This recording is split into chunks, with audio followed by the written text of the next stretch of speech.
Remind America of the fierce urgency of now.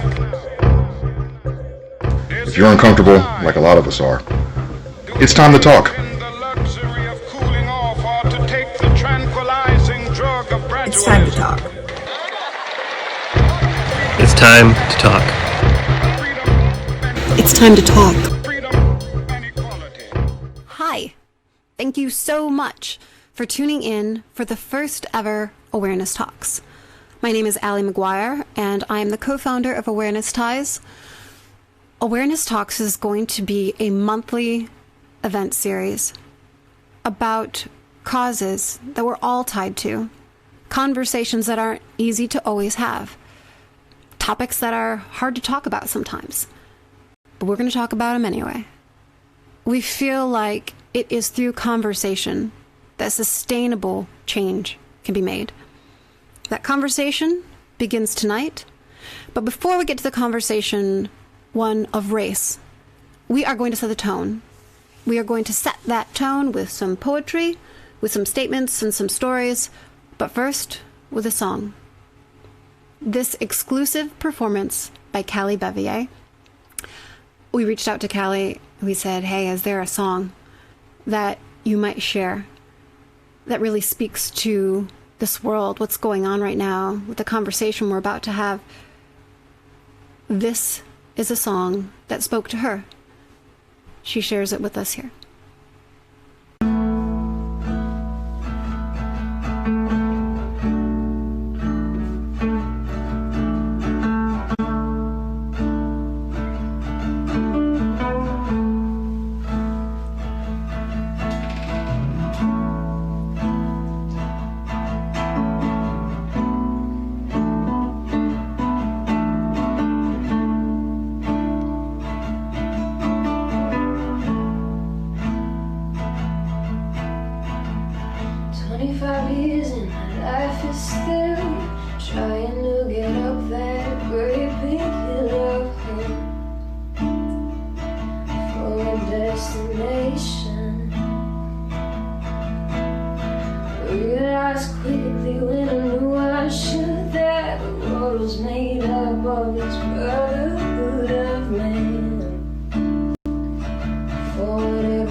Love her.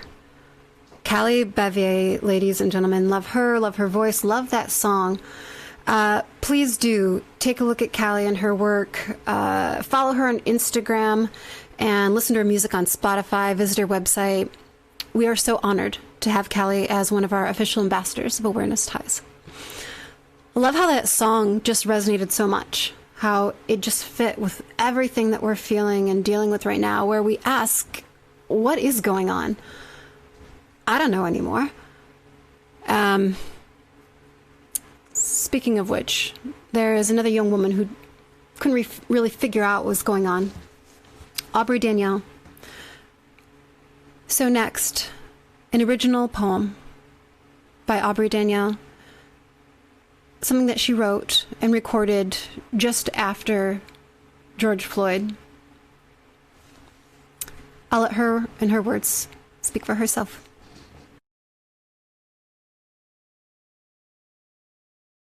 So last night I couldn't sleep at all, and this was really heavy on my heart, everything that's going on right now. And I decided to write something because it's the only way that I can express myself. So here we go. I can't breathe, he said. I can't breathe, he said. He traded a rope for a knee and hung all of my hope from a tree that America might be for me. I was wrong. I was 5 years old when I was first told, you can't sit with us. 5 years old, and it hit me like a bus. I saw myself as human, you saw me as harm. I changed myself every day, I just wanted to belong. That change wasn't enough, as I'm still seen as a weapon, as a threat, as a thug. But wait, aren't you the original thieves? You stole my land from my people many years ago, and although my body was not there, in my heart it still shows. You see my blackness as a crime and my hair as a distraction, yet you steal it once again, but on you it's just fashion. So where does the story end? Because it only seems to be beginning. I will no longer be silent, for in my mind I see winning. I can't breathe, said for 10 minutes straight. How could someone's heart be so filled with hate? All lives won't matter until black ones do also, and I will never stop saying it until others follow. My heart aches, it bleeds for my brothers and sisters, but we continue to fight, and fight strong we will together. He said he can't breathe over and over, so I will try to breathe for him and the many, many, many others.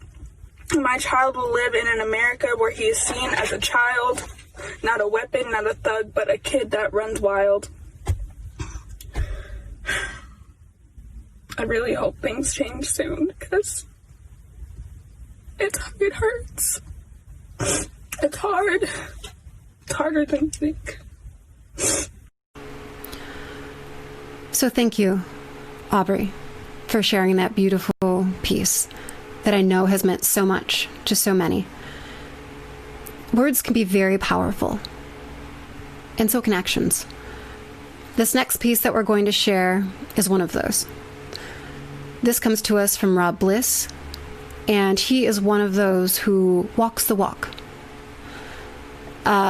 Literally. After filming this piece, he walked from the Deep South through the Midwest, and he's on his way, as we speak, to Washington, D.C., all the while carrying a Black Lives Matter sign. Take a look at this next piece.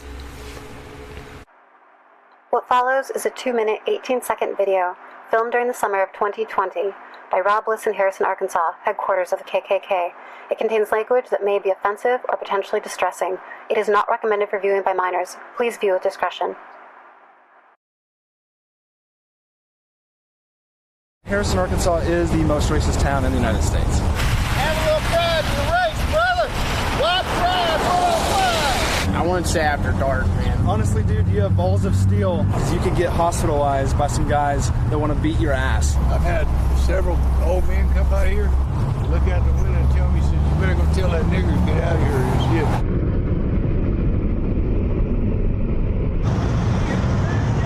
About 10 minutes, I'm going to be back. You better be fucking gone.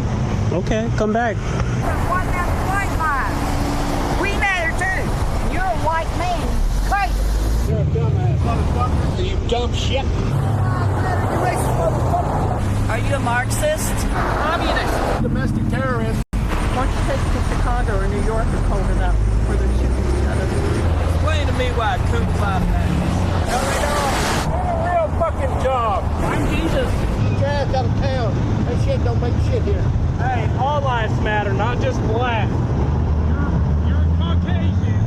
You're white. You look like a white guy holding a black matter sign. What's the deal with that? I'd be ashamed to be a white boy carrying that stupid sign. You're white, aren't you? Oh, boy.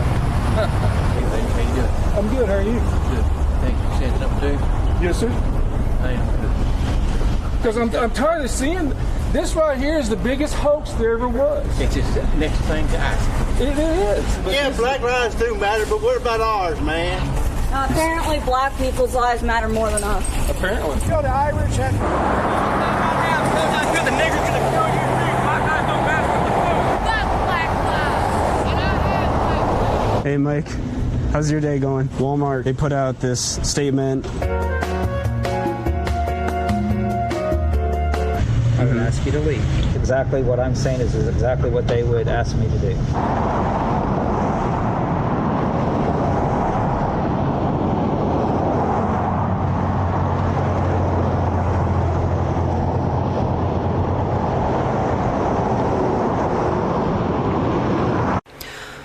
Powerful.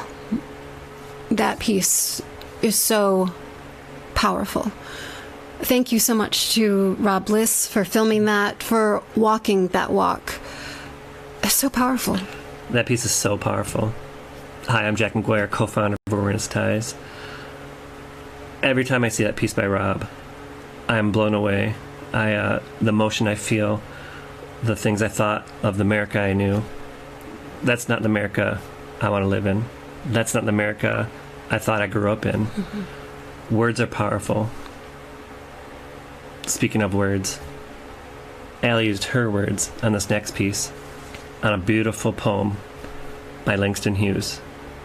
Allie, would you like to tell us a little bit about it? Yeah, it's Let America Be America Again by Langston Hughes. And every time I recite it, I end up in tears. Every time I listen to it or read it, I'm in tears. This is a tough topic. This is hard. And it hurts to talk about it sometimes, but that's all the more reason why we have to have these conversations and these real discussions like the one that we're about ready to have in a few moments here. So sit back and enjoy these words. Let them sink in. Let America be America again. Let it be the dream it used to be. Let it be the pioneer on the plain seeking a home where he himself is free. America never was America to me. Let America be the dream the dreamers dreamed. Let it be that great, strong land of love where never kings connive nor tyrants scheme, that any man be crushed by one above. It never was America to me.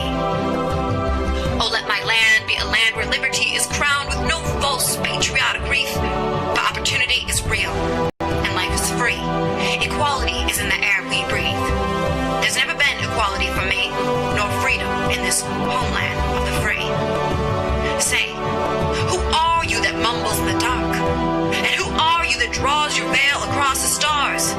I am the poor white, fooled and pushed apart. I am the Negro, bearing slavery scars. I am the red man, driven from the land. I am the immigrant, clutching the hope I seek, and finding only that same old stupid plan of dog eat dog, of mighty crush the weak. I'm the young man, full of strength and hope, entangled in that ancient endless chain of profit, power, gain, of grab the land, of grab the gold, of grab the ways of satisfying need, of work the men, of take the pay, of owning everything for one's own greed. I'm the farmer, bondsman to the soil. I am the worker, sold to the machine. I am the Negro, servant to you all. I am the people, humble, hungry, mean, hungry yet today despite the dream, beaten yet today, oh pioneers. I'm the man who never got ahead, the poorest worker, bartered through the years.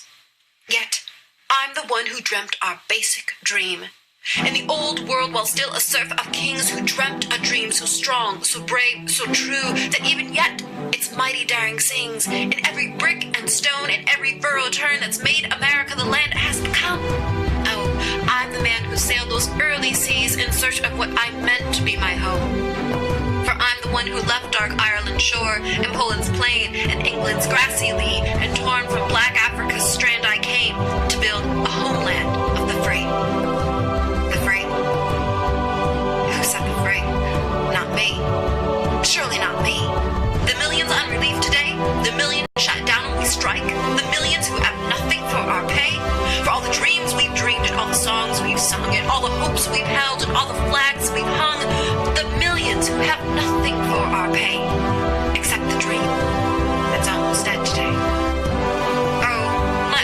America be America again.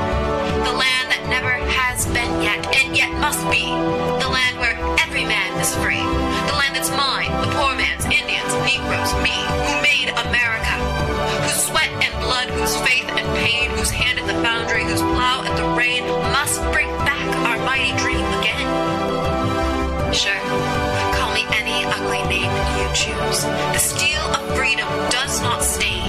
From those who live like leeches on the people's lives, we must take back our land again. America. Oh yes, I say it plain. America never was America to me. And yet I swear this oath, America will be.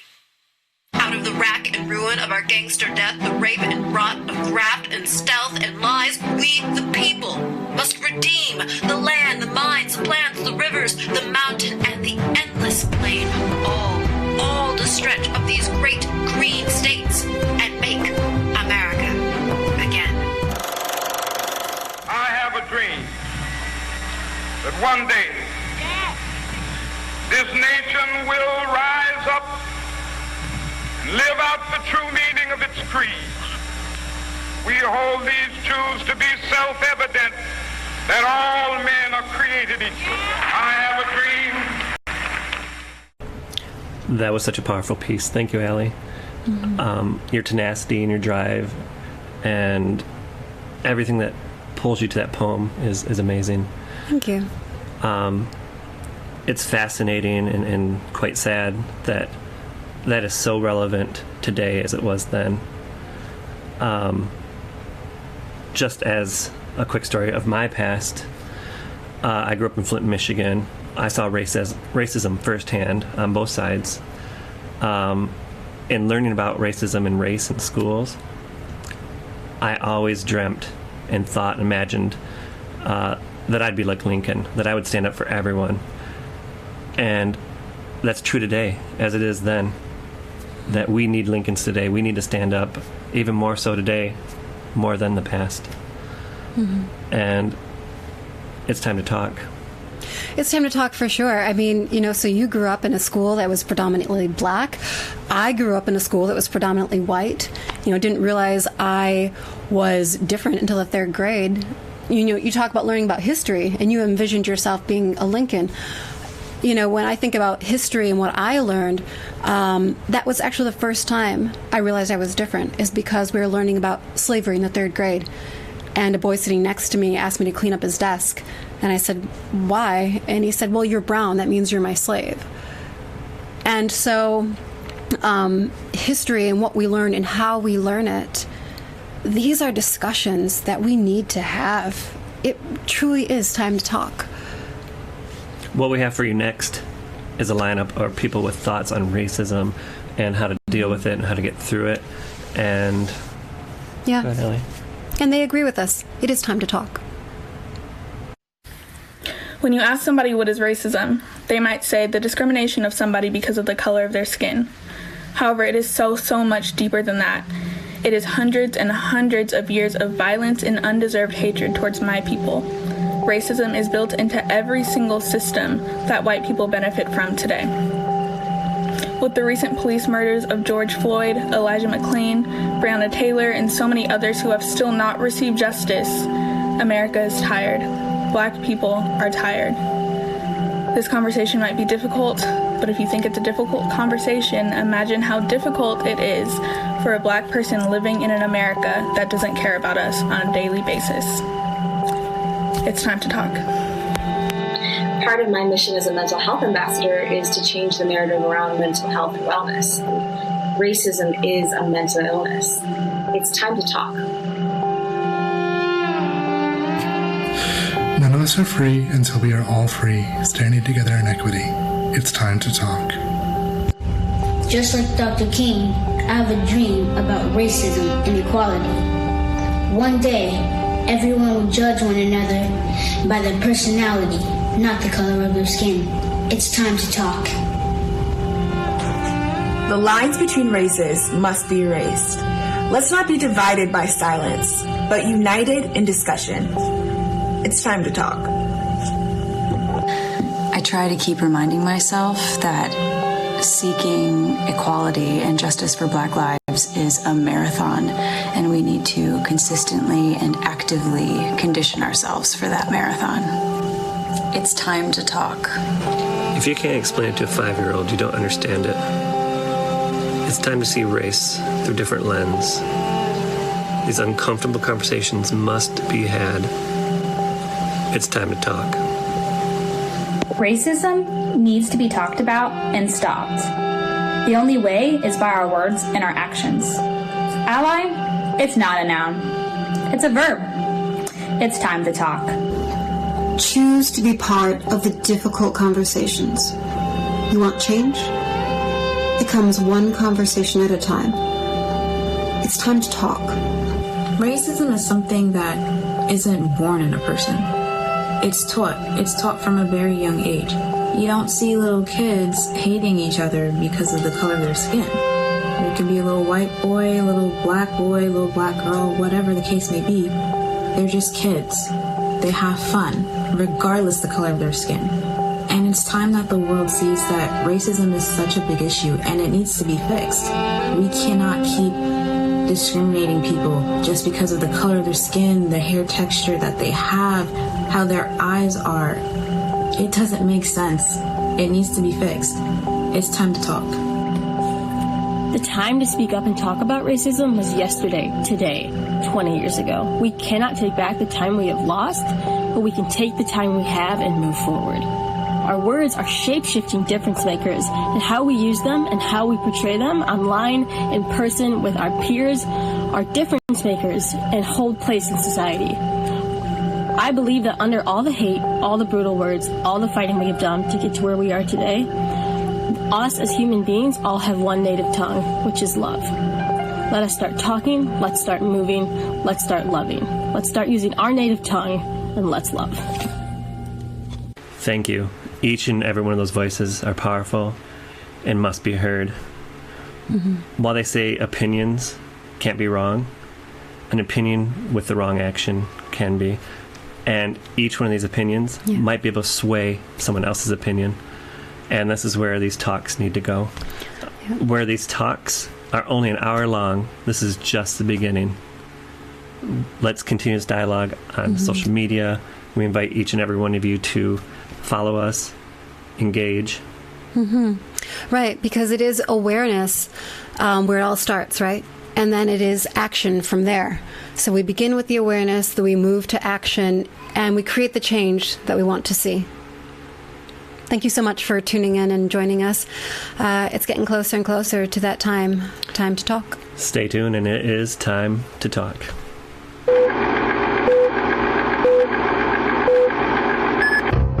Remind America of the fierce urgency of now. If you're uncomfortable, like a lot of us are, it's time to talk. The luxury of cooling off or to take the tranquilizing drug of gradualism. It's time to talk. It's time to talk. It's time to talk. Freedom and equality. Freedom.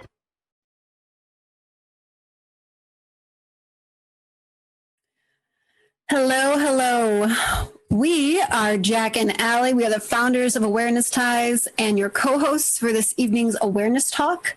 Thank you for joining us. Awareness Talks was born out of an issue of our magazine, Aware Now. And here it is. It was published this summer, and it is the America edition.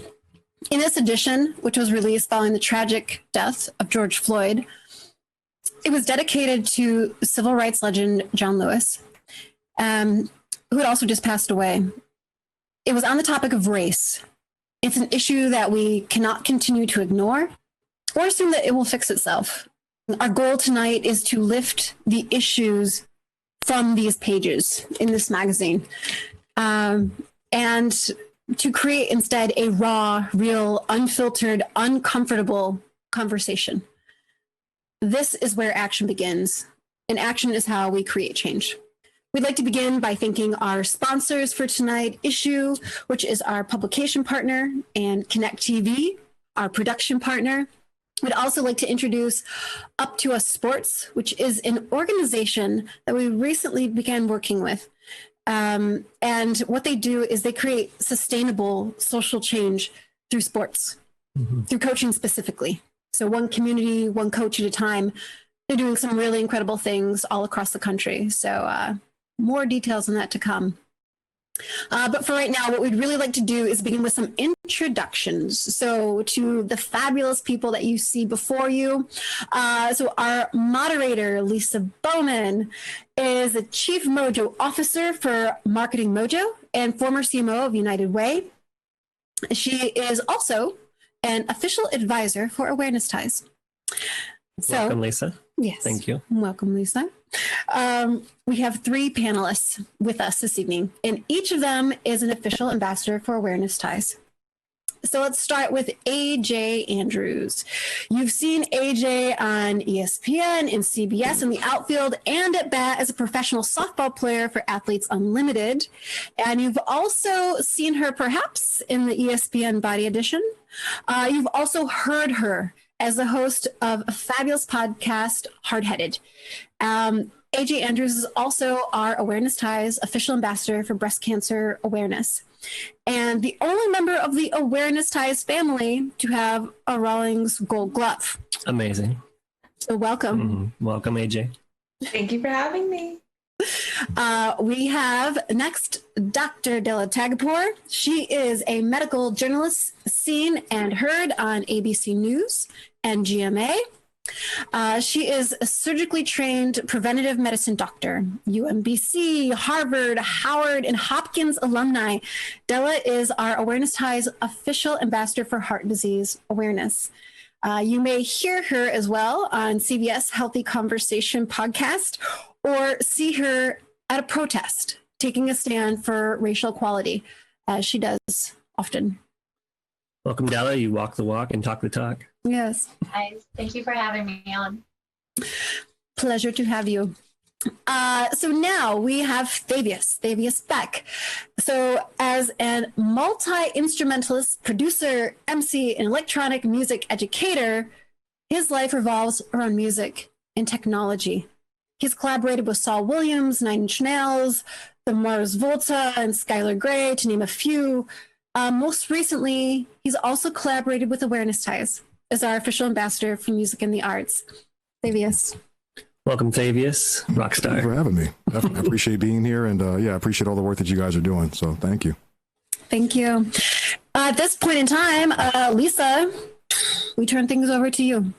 Thanks, Allie. Thanks, Jack. Thank you for giving me the honor of moderating this tonight. It is an absolute pleasure to be here. Della, AJ, Thavius, thank you all for leaning in and doing this, and all of the support that you give to Awareness Ties. I know we've got an hour to talk. That hour is going to go by very, very quickly. So I want to jump right into it.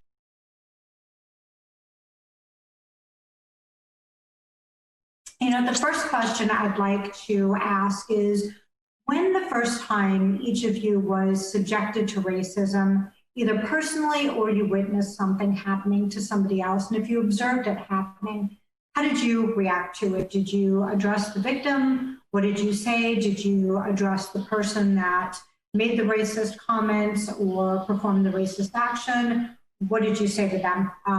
What did you do about it? I know for me, very first time that happened, I was much, much younger. I was working at a cosmetics counter.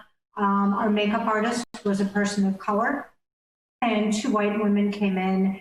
They had scheduled makeovers and refused to let her do their makeup because their skin and her skin were different, even though she was extremely qualified. And I was much younger, had to navigate that conversation and really explain to them that this was the most qualified person, and skin was skin, regardless of what color it was. Nevertheless, they wouldn't let her do the makeover, and they left. And it was a very uncomfortable situation for my coworker. So I'd love to hear about your experiences with that. AJ, can you start us off?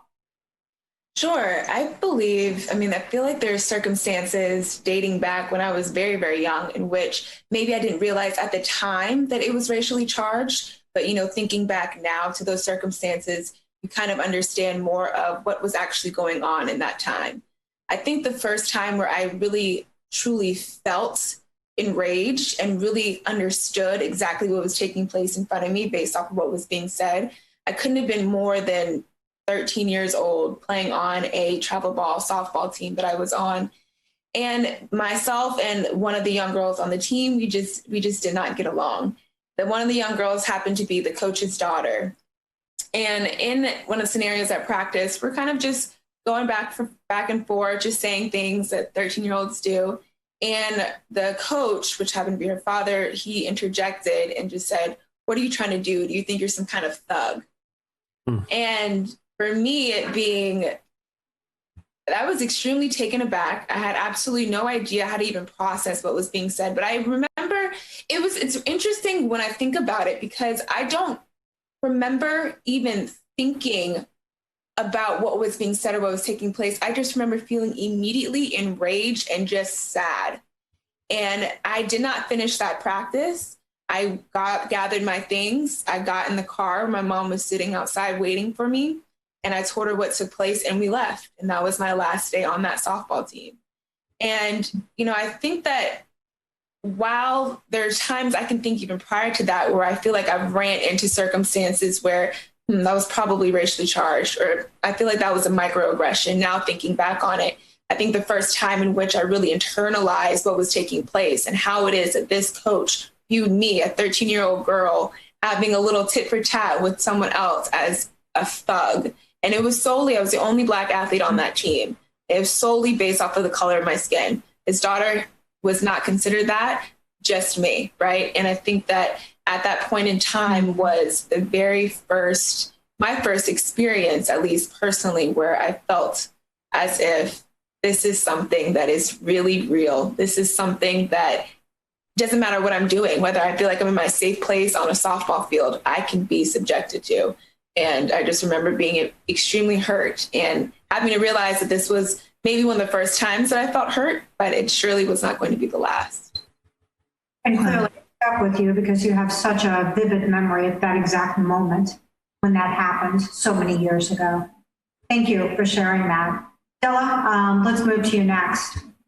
Yeah, unfortunately, it pains me to listen to AJ's story because mine happened probably around middle school as well. And, it was not as subtle, I guess, for me, because it was just blatant sand, N-word, camel jockey, terrorist, just whatever labels that sort of were tossed in my direction that were obviously a product of ignorance and misunderstanding and just really blatant stereotypes.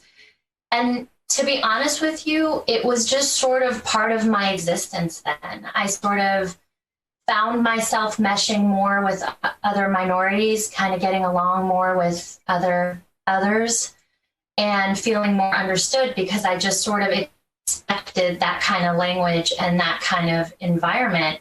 And I don't even think I recognized that it was racist. I just sort of thought that that's what people use to try to offend me.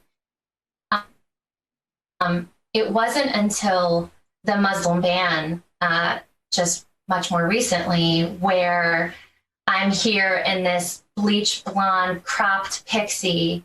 I had on a baseball cap, a white t-shirt, ripped jeans, and I was in the grocery store. And here I am in my full sort of naive ignorance. I had just finished training at Howard University and HBCU in Washington, D.C., dedicated couple of years of research in my life to disadvantaged populations and trying to overcome health disparities. I just think that I'm untouchable now with people thinking that I should be boxed in any of those categories anymore.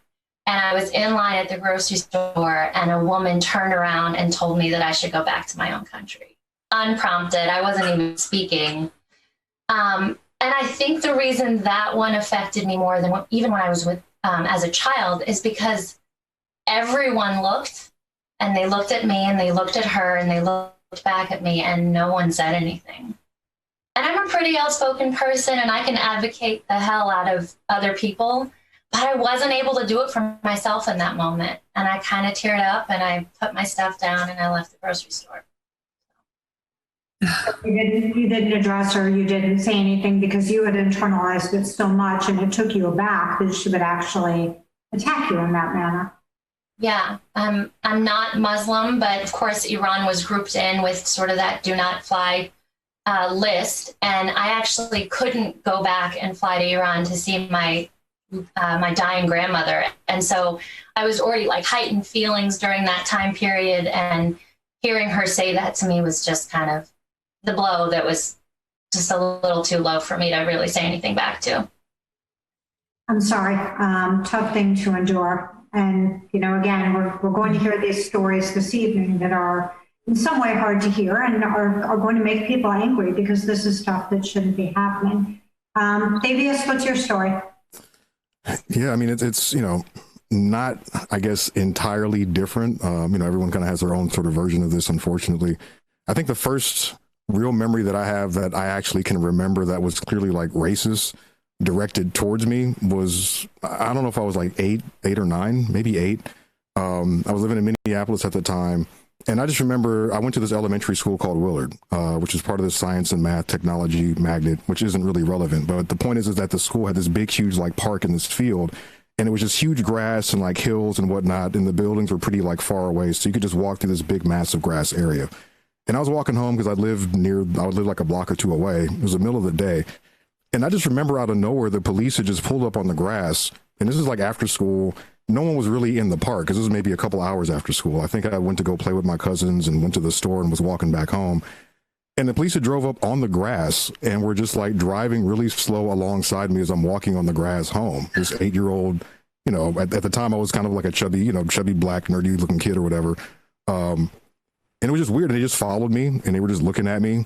And I don't remember like vividly in detail what the actual exchange was, but there was some sort of exchange which made it really clear that like they thought I was up to no good. And it's like, man, I'm like 8 years old walking home from elementary school, you know, like what could I possibly be doing right now?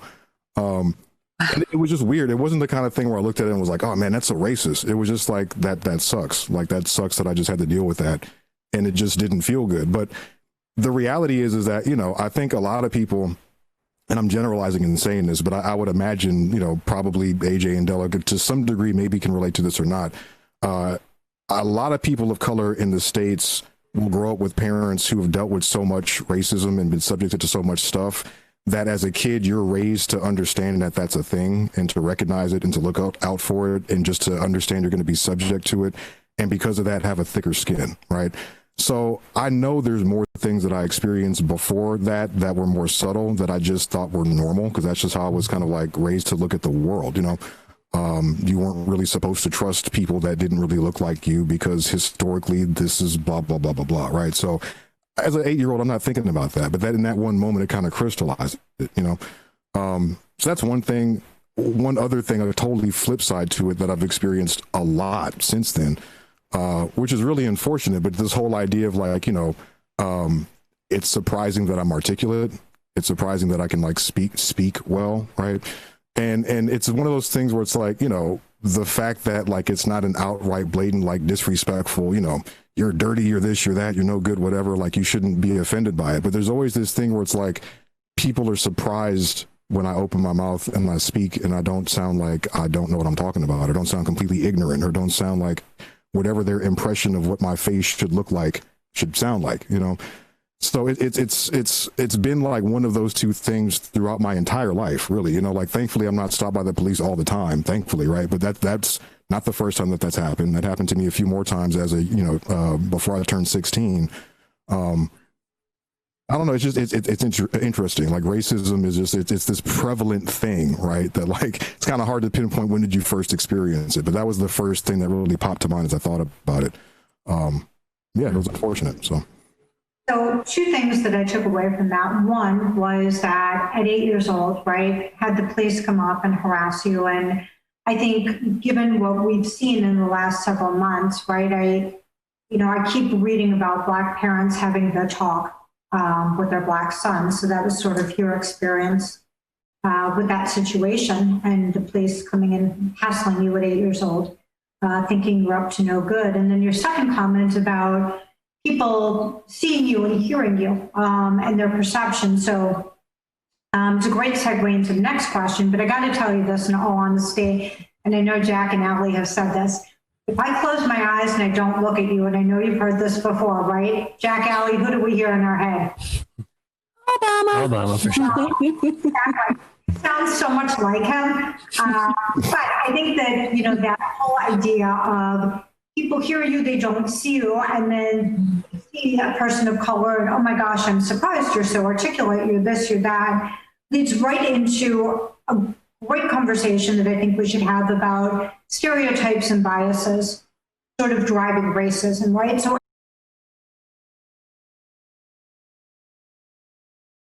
everybody has had a racist interaction here. But those racist interactions are often driven by people's perceptions. And like for me, right, Jewish and white. So people are like, oh, you're really good with money and you probably can't dance. One of those is true. One of them is not.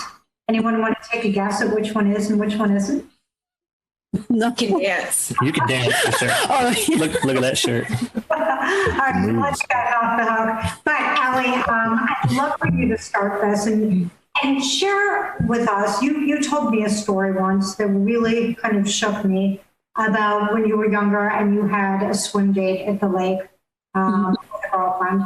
So I'd love you to start it, and then we'll just kind of do round robin with what are the biases or perceptions that you've heard about yourself based on race, similar to what Fabius just said, right? I'm glad for us not be able to speak. So Allié wants to kick it off. Yeah, for sure. Well, just to preface that with the fact that I grew up in an all-white community. I am biracial. However, everyone in the white community looked at me, Black girl.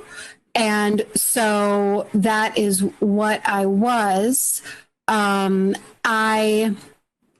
didn't realize I was different. I didn't realize the color of my skin until the 3rd grade when a boy next to me told me to go clean up his desk. And I'm like, why do you want me to clean up your desk?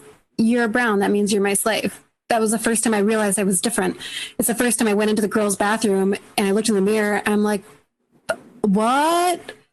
And I just started sobbing because I didn't realize I was different. I didn't see it, even though it was right in front of my face every day. So that's sort of, the landscape there. To your point, to what you had referenced, in high school, mind you, I was going to go swimming with one of my girlfriends after school. And I said, hey, so I'm going to go to the lake. We're going to go swimming. Oh, really? And I said, yeah, why? I didn't realize Black people could swim. So that was a big, not anything. They weren't trying to be aggressive. They weren't trying to be, it's just one of those things that people don't know what they don't know. I wasn't upset with that person. I wasn't angry at her. I wasn't mad at her. I was just a little bit confused and floored. We imagine that racism doesn't exist if we don't experience it. And yeah, so that was that. That was that bias that I experienced. Thank you. Jack, got something to share? Well, and I'm just the opposite from Allié. I grew up in a mostly Black community. I'm from Flint, Michigan. Just going back to when I first saw racism even, high school, I'd walk home from school with all my friends who were all Black.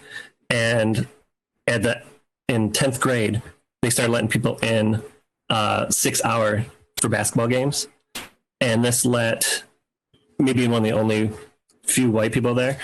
I had to wear a hoodie and my boys would walk me home. So I had the reverse of that, which is just heartbreaking. And you don't even realize it's there until something happens to you. Right. But the bias there, when you did get on the court and this boy could shoot, so. Oh yeah. But the bias, for sure, is I love to hoop it up. So this white boy can jump is what you're telling me. Well, you used to at least. Anyway, they're like, oh, Larry Bird. I'm like, no more like Isaiah. But for sure, the biases are all around us, for sure. Definitely. Della? I think for me, as a Middle Eastern woman, I don't necessarily look like I am. I don't bleach my hair to be white passing. it's definitely not my intention. My own family just tells me I don't look really good as a brunette. But, you know, I don't fit any of the norms. My hair is chopped and I'm tatted and pierced, and it doesn't necessarily go along with sort of the expectations or the stereotypes of our region. And when I sort of tell people in the north of Iran, we have blonde, blue-eyed people, and in the south, we're kissing Africa, and we have folks in my family and other people there who are Black, who are mixed, who we have a lot of diversity in Iran, but just the majority of us in the middle kind of look the same. And so a lot of the stereotypes are sort of that I break it or I don't fit into it properly. And then as someone who emigrated here and learned how to speak English in the US and kind of went through the true immigrant struggle, and culturally was brought up very traditionally in a lot of senses. But then I get biased from the other side that I'm not quite an immigrant enough. I don't have an accent. I don't have the struggle. I've been trolled about that. It's sort of kind of a weird space for me because I guess for Iranians, if I don't have a hookah in my hand and if I'm, not doing things I'm supposed to do there, then I don't make sense. And then, so it's weird. I kind of get a weird bias from both sides. Mm-hmm. Thank you. Tough space to be in too, right? Because especially probably as a child, it's kind of like, where do I fit? And so I'm sure that's probably tough. Fabius?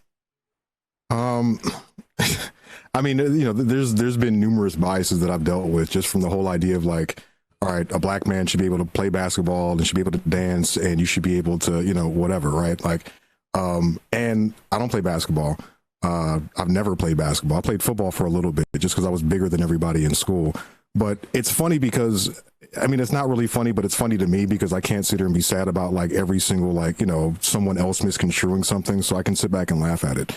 There was an instance where, I'm involved in music and technology. I'm a certified trainer of this program called Ableton Live. And there was a while when I was yearly going to this thing called NAMM, this big music convention that happens in Anaheim. And at one point, the company Ableton had partnered up with another company, a DJ company called Serato, and they were going to do like this basketball thing, right? Ableton was going to play Serato in this basketball game. And I was brought on because I was volunteering for some workshop at NAMM. And long story short, right? This is in LA. I lived in LA for 20 years, big, huge Kobe Bryant fan, love the Lakers. I don't play basketball, right? They didn't know this though. So they assumed that me being the only Black person involved in this whole sporting event was the best basketball player. And they got these like custom made jerseys and they gave me number 8 for Kobe, right? And they really thought I was just going to ball. They thought I was going to like just save the Ableton team. And I did score the first 2 points and then I subbed myself out because back then I was smoking cigarettes and I was in just bad shape. So. But it's just one of those things where it's like, people are so quick to run with these biases without ever like even asking if it's true. You know what I mean? It's a thing where it's like, they don't assume that you're going to be offended because of course you can play basketball. Like it would be offensive for me to even assume that you can't because all Black people play basketball, right? Don't you? I saw some Black people down the street playing basketball. Clearly you can do that, right?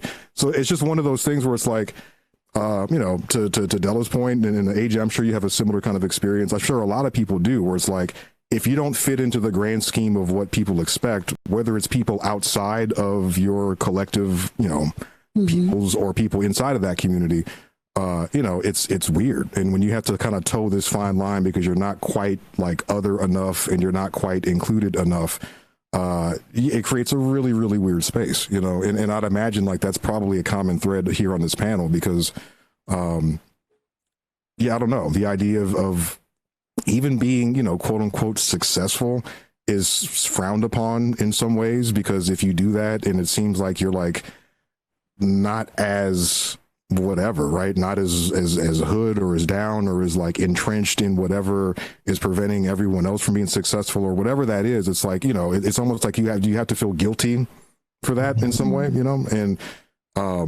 to me, that's kind of the biggest bias ultimately is like having to deal with people thinking that like, because you talk or act a certain way that you're not like down for the cause, that you don't represent, you're not like, that you're a sellout, that you're too white, that you're too this, that you don't embrace whatever.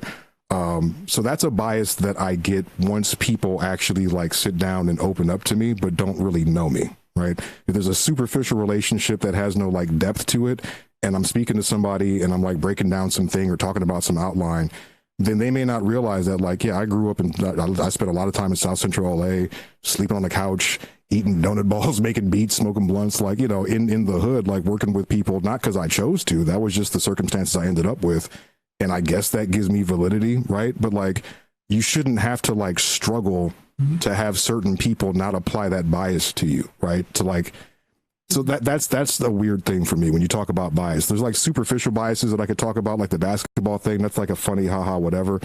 But there's been a lot of times when the flip side of it is like I walk into a room and it's like, oh, okay, you're playing some white boy music, or you sound like blah blah blah blah blah, or you're not hood enough, or you're not down enough. And it's really unfortunate because little do a lot of people know, like I've probably been through a lot more black type whatever, you know, if it's going to be phrased like that, than they'd be willing to give credit for. But I shouldn't have to wave some flag to meet somebody's bias right before it hits me. So that was kind of a long-winded answer, but I feel it's complete. So that bias comes from a lack of knowledge.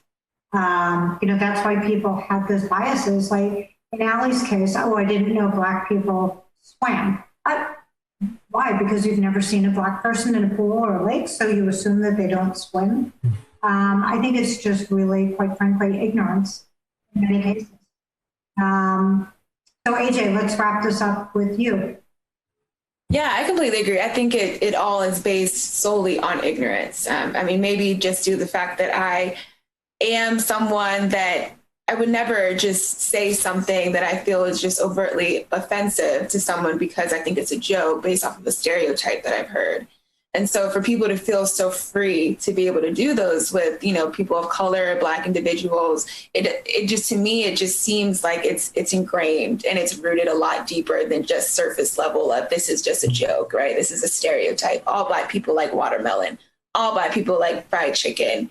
And, you know, first of all, my thing is like, who doesn't like watermelon, right? Who doesn't like fried chicken? Like, well, you're just trying to like stab this at one individual is really interesting. But for me personally, you know, it comes down to, again, being articulate, being well-spoken. A lot of people seem to be surprised when they hear me speak.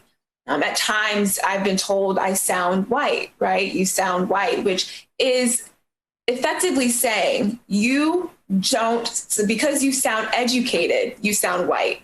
And in my opinion, right? So they're saying the ignorance that's coming out is Black people are not educated. Black people shouldn't sound like that. Therefore, you sound white, right? That is the stereotype. That is the bias that they're in reality laying out.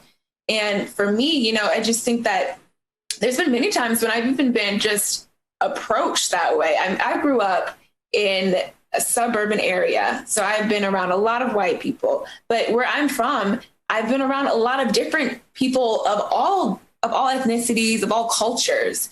And I feel like I respected everyone.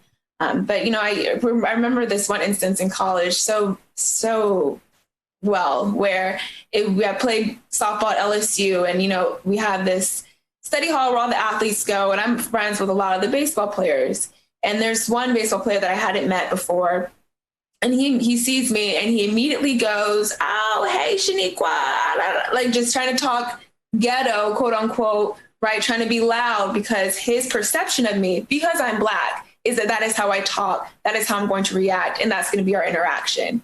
And I remember just sitting there saying, my name's AJ. This is how I speak. So you can speak to me normally, especially since I never met you. Right. I mean, I was immediately understood what was taking place, the microaggression that he was laying out on the table.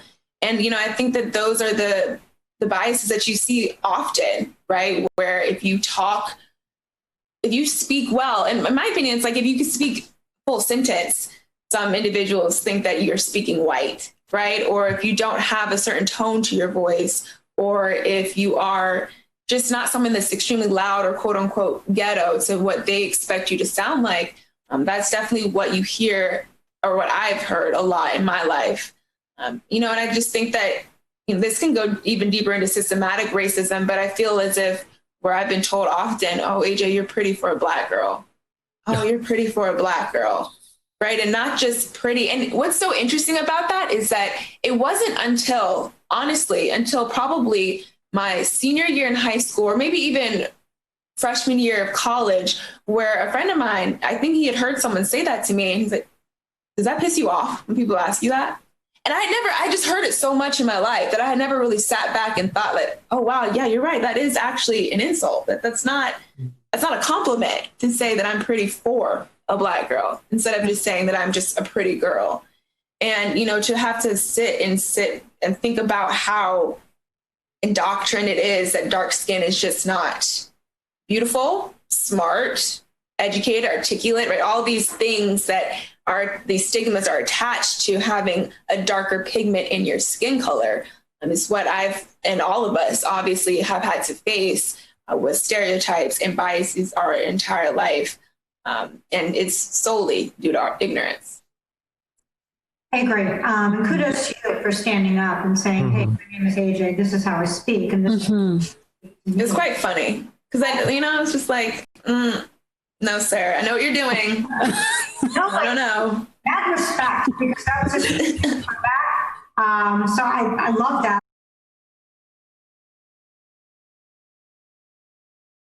And one of the things that you just teed up that I heard you mention was systemic racism.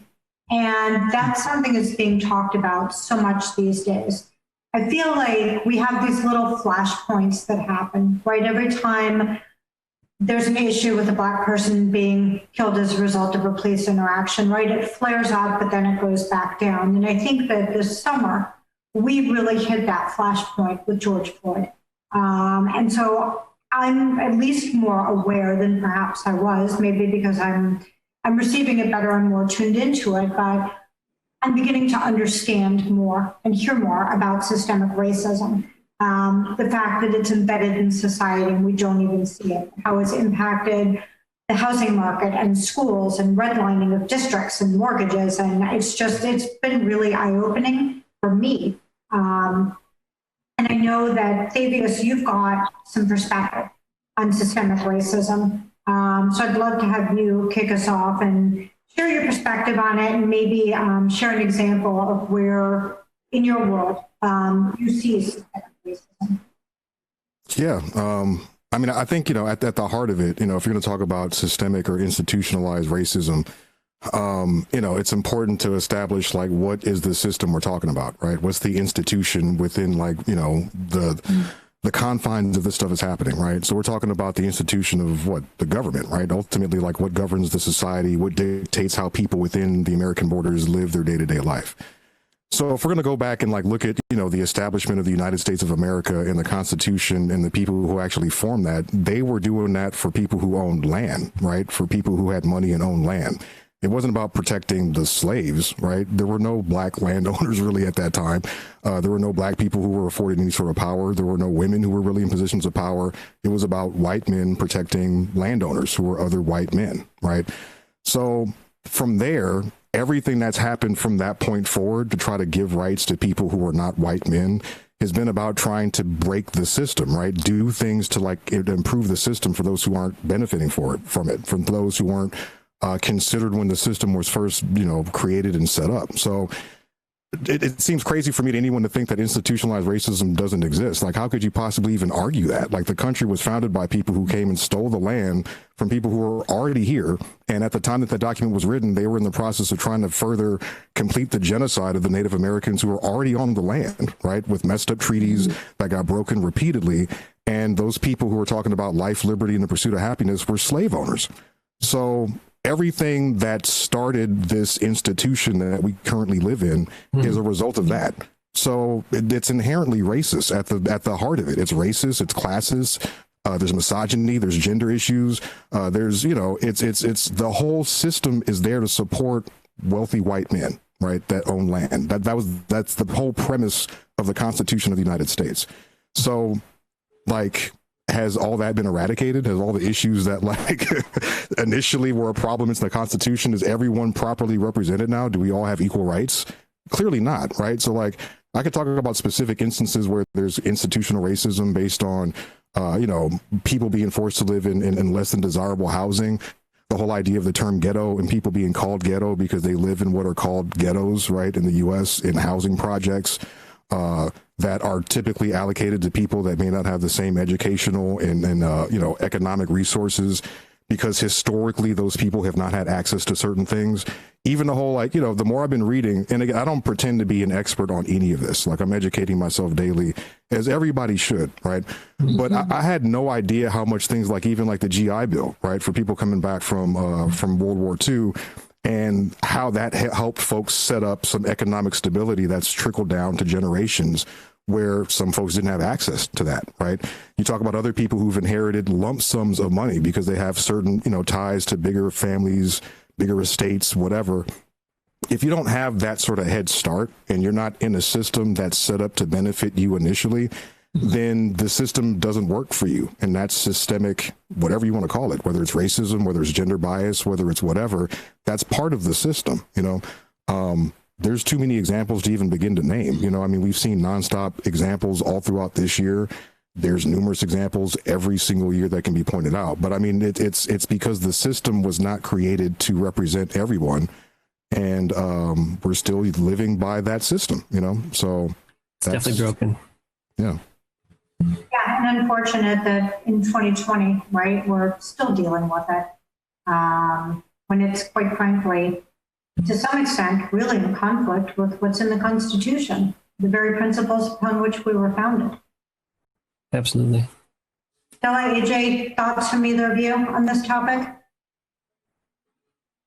Yeah, I think, for me, systemic racism, aside from the endless number of reasons why it exists and why it's wrong and why something needs to be done, I think something that hits home for me is that racism is a public health issue. Racism is a healthcare issue. And I, as a physician, as someone with a public health degree, as someone in preventive medicine, as someone who just overall has had the luxury of time and education and research devoted to healthcare disparities, none of this was a new concept for me. I feel like it's been an awakening in a lot of my colleagues who have expressed just now coming to understand that there are healthcare disparities that are fundamentally impacting not only the way we provide healthcare, but how it's received. And that's everything from, the research that's come out the latest about the only children that have, for the most part, the only children who have been dying from COVID-19 have been Black and brown children.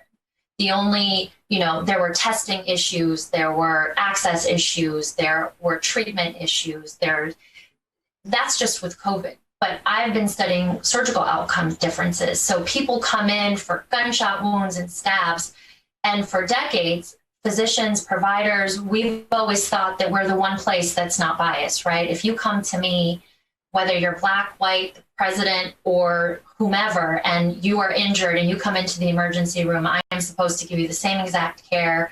I'm the same doctor on call. I have the same nurses, the same tools, instruments, etc.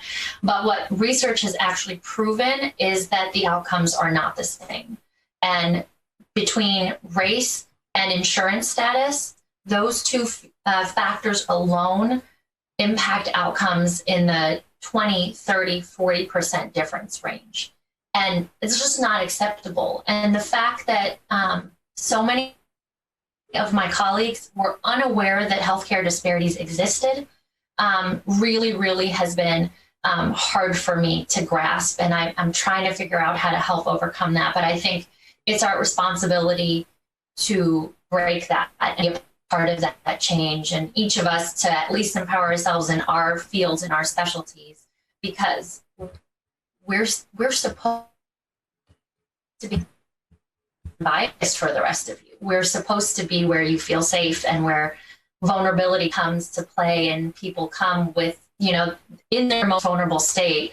And if we are also exhibiting bias and racism, and there's something systemically that really needs to change in healthcare. And I think people get stuck sometimes in the conversation at the insurance level, and they think that insurance is for the poor and they fight it, and they don't think of universal healthcare as a right. But I think when you really look at and you grasp how sort of all-encompassing this problem is in healthcare, let alone in every other aspect of life, I think it's really powerful and can be really important to start wheeling change. Thank you. AJ, comments? Yeah, I mean, I think that this, I think maybe Sandela touched on really extremely important points. And I think it just goes and is rooted a lot deeper than what I think people even realize. A lot of this goes back to slavery, right? Where you have women that you can tell me, I don't know the actual percentage, but Black women die at extremely higher rates than any other ethnicity giving birth or just in the hospital, right? And when you talk about George Floyd and how this is being the catalyst, right? Where you see a lot of these protests, and yet you still see people trying to make excuses as to why it is that there's something he had to have done.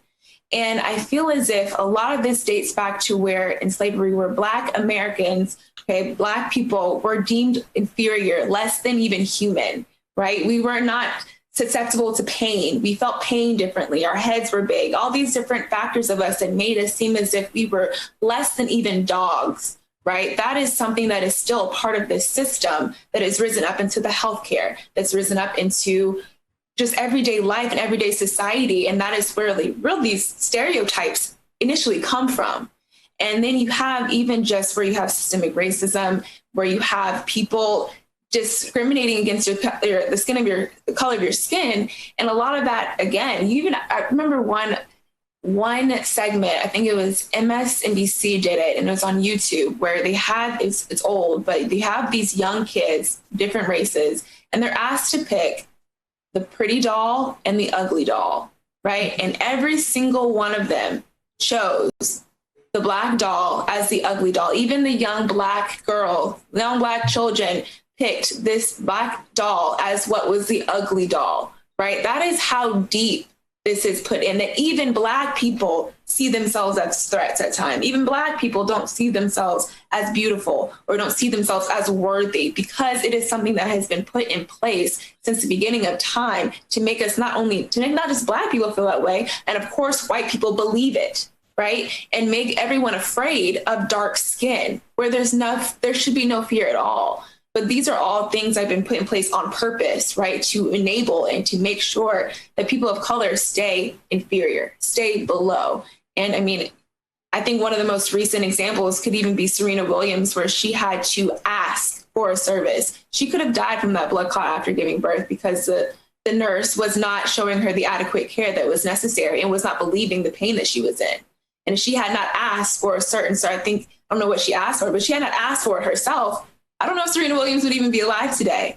And these are just blatant examples of how it is that regardless of what's taking place, if your skin is darker due to the fact that these systems have been systematic systems have been put in place for a purpose a really long time ago. And it's more than just making money. It is truly to make not just white people hate Black people, but make Black people hate Black people. If you can keep that, you can keep them low, you can keep them down, and truly make them feel that they are inferior, just as some white people in America view them as well.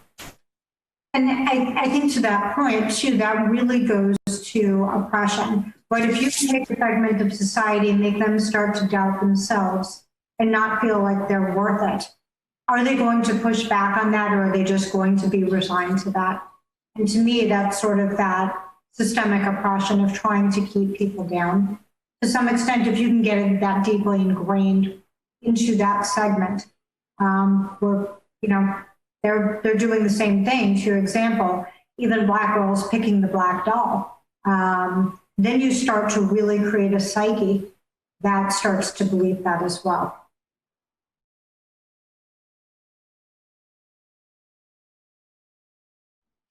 Jack, Allie, I'd like to toss the ball to you guys on a little bit of a different topic.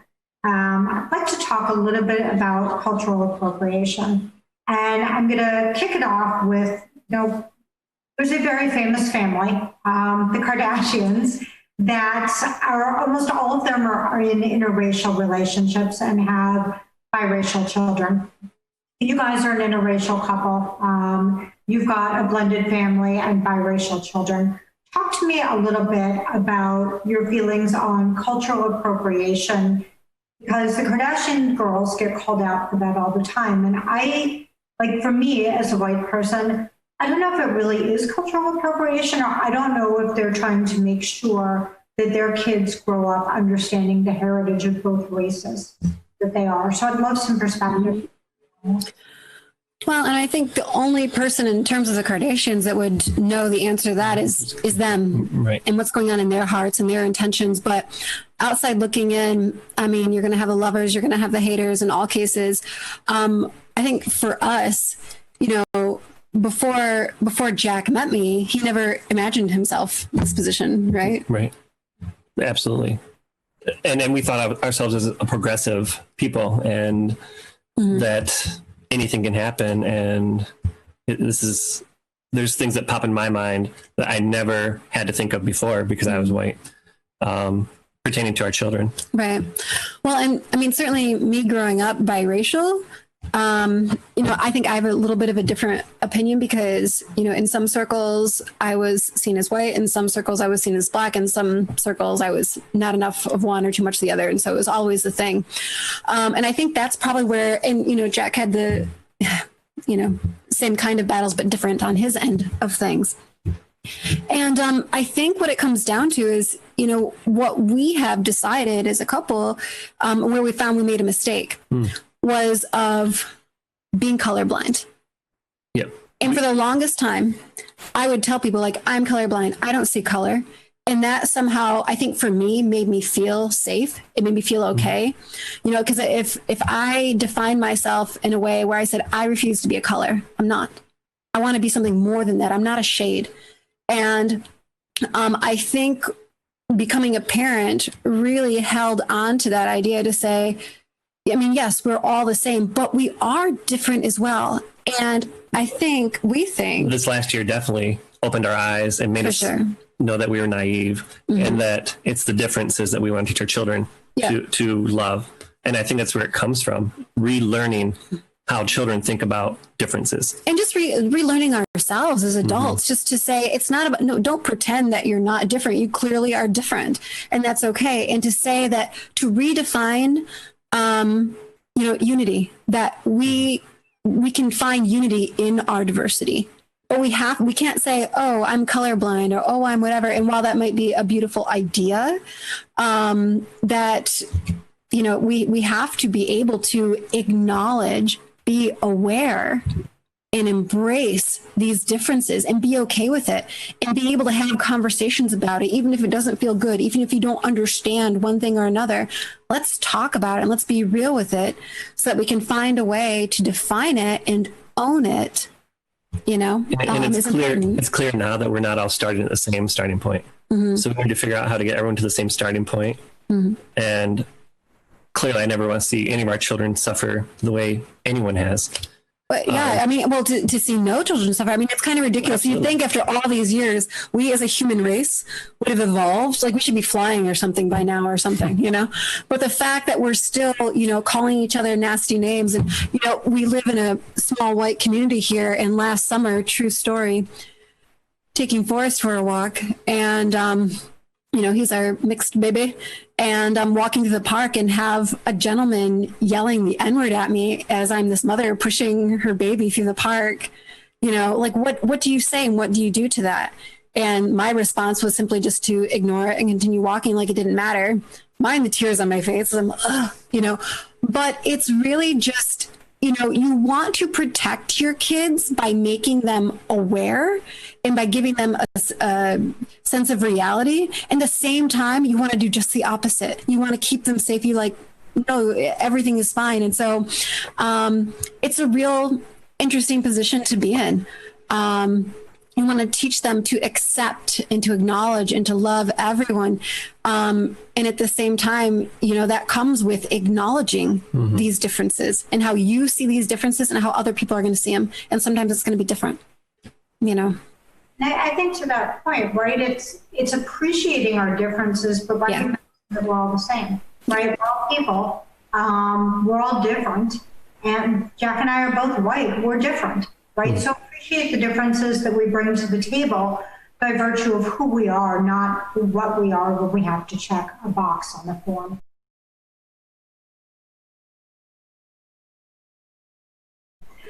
We've got about 15 minutes left, so I want to tee up a question that may be a little provocative, but we are days away, actually 2 weeks as of today, from what in my mind at least is probably the single most important election of any of our lifetimes. You know, we've talked a lot about all that's going on and the fact that it's 2020, right? And I know we're all thinking, okay, 2020 just needs to be done for so many reasons, but we're still fighting so many of these battles. And so what I'd like to hear from each one of you is, and by the way, remember to the audience, if you have not voted yet, please vote or make a plan to do so. But what I'd love to hear from each of you is that if you had a chance to sit down with our next president, assuming that it's somebody that has an open mind and is willing to listen, and I'll check my views at the door on that, but if you could sit down with the next president, ask them to take a singular definitive action to address racism in this country, what would that be? And I'll open it up to whoever wants to start first. I feel like I should play the Jeopardy music. AJ's ready. I think that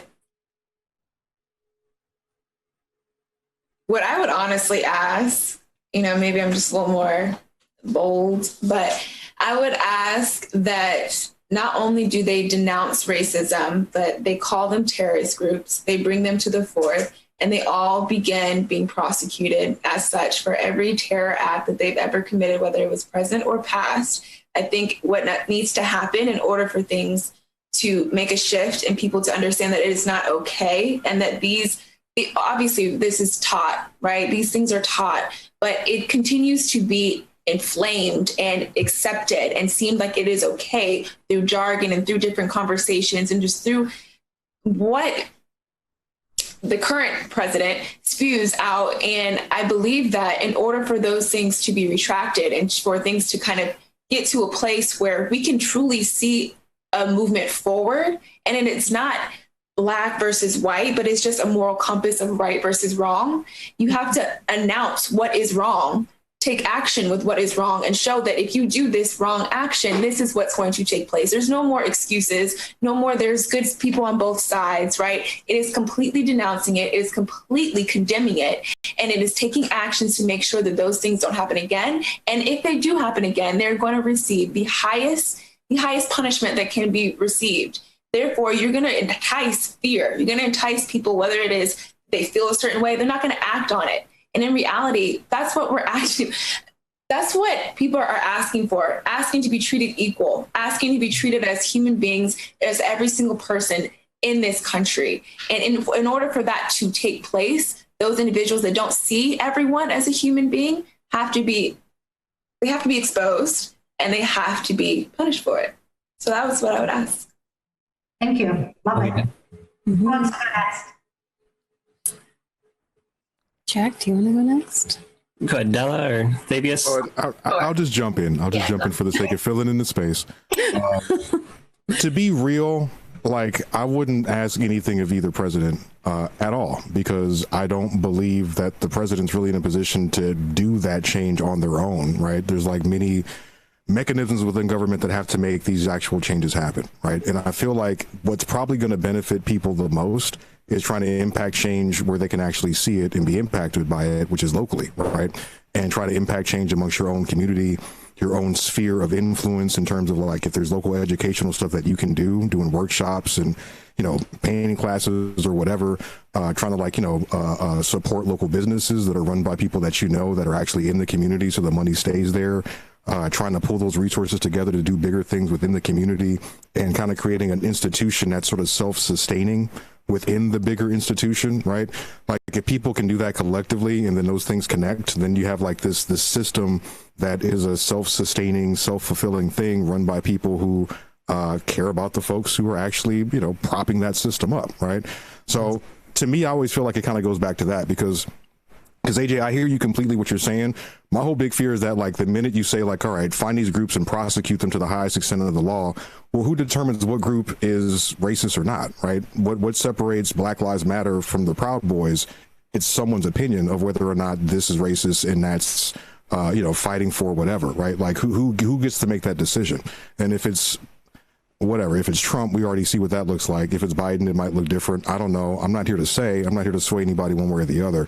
I just know that once it gets to the point where like you give someone the choice to say that person's bad and that person's good, then that's a really slippery slope. You know what I mean? So like, I don't know. Do you feel like it's already taking place though?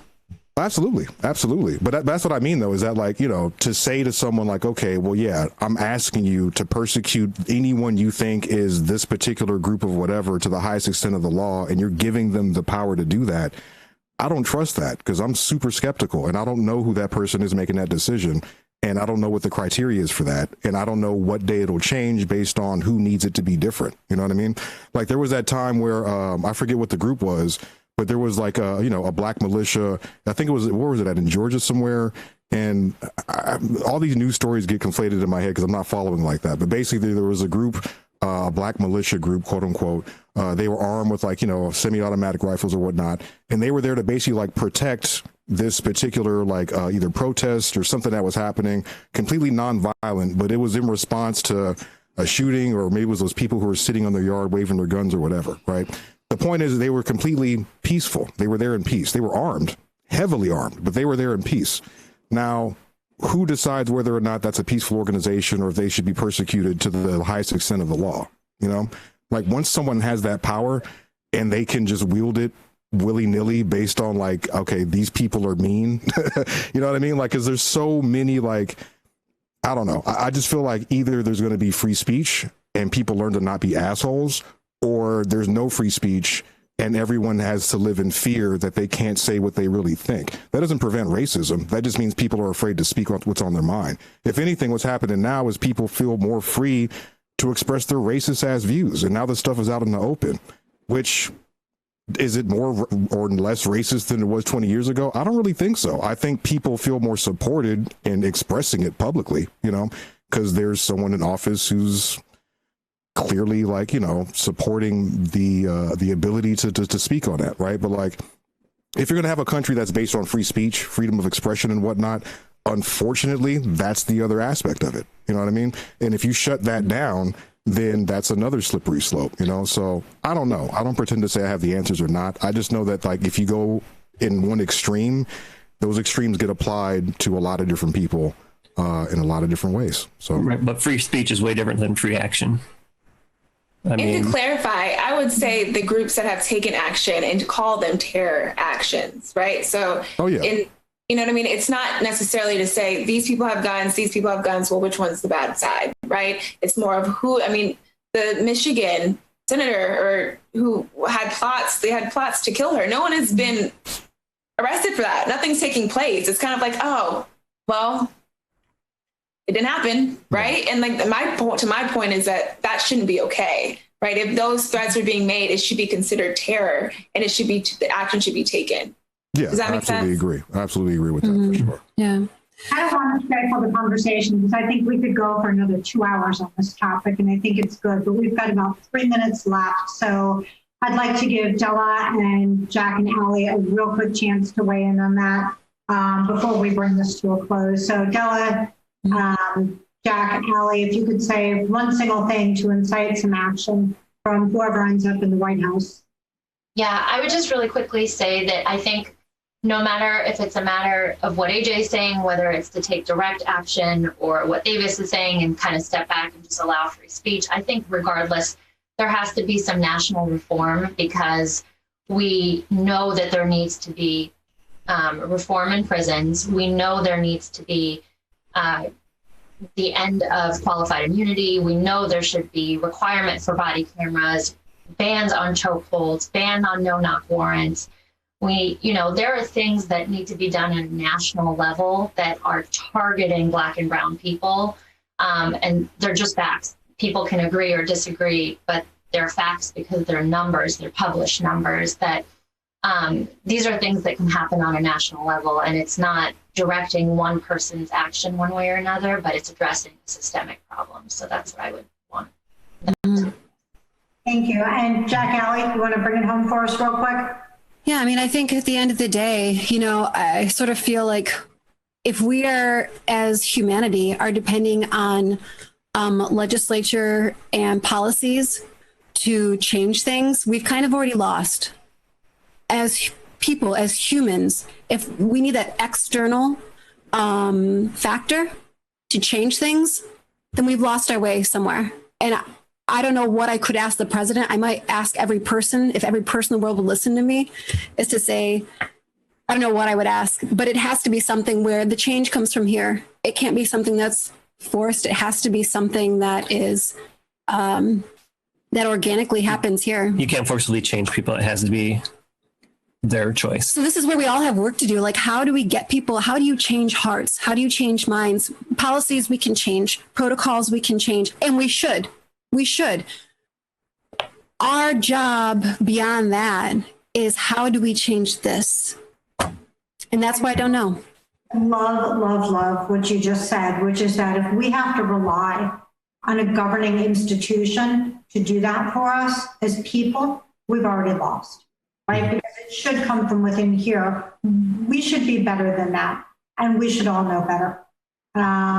So with that, I think that unfortunately our time is just about over, but thank you all for the conversation. So awesome.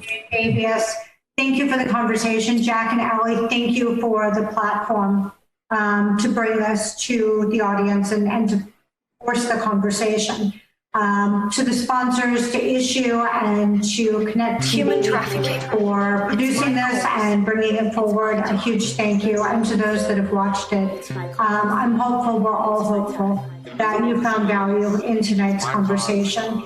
If you need more information on the next awareness talks, you'd like to know how you can get involved with any of the causes, simply go to awarenessties.us and take a look. I have to tell you, a little bit biased here, great organization, and one that I am personally, I think we are all, quite frankly, personally very proud to be involved with. So with that, thank you and good night.